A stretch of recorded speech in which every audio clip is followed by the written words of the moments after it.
नमस्ते ମୁଁ ଆପଣଙ୍କ ଯୋ ଶ୍ରୀମଦ୍ ଭାଗବତ ଗୀତା ଜ୍ଞାନ କର୍ମ ସନ୍ନ୍ୟାସ ଯୋଗ ଏହା ହେଲା 18 ନମ୍ବର ଶ୍ଲୋକ।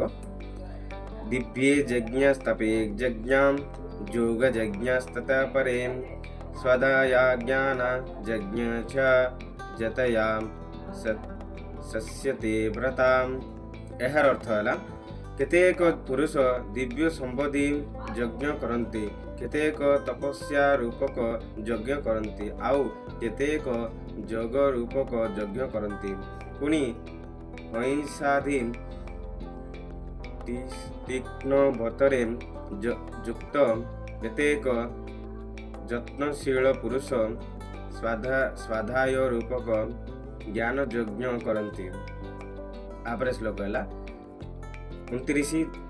अपने ज्वयते प्राणं प्राणे प्राण ततः परे प्राणमागते ते रुद्रा प्राणायामे परायण।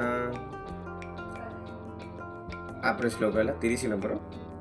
अपरे नियतारा प्राणनं प्राणस्यसो ज्वयते सर्वे प्राप्ते यज्ञविधि यज्ञख्यापति कल्पस्य।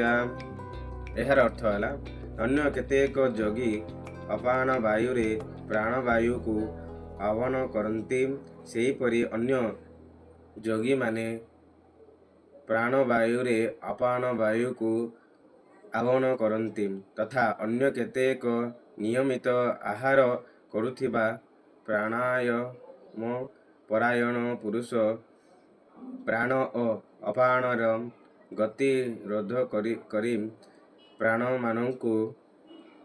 प्राणमानंकरे ही आह्वान करती। ए समस्त साधक यज्ञ द्वारा पाप नाश करी दियन्ति एवं यज्ञर ज्ञाता अटन्ति। आज 3टा श्लोक पुणी थरे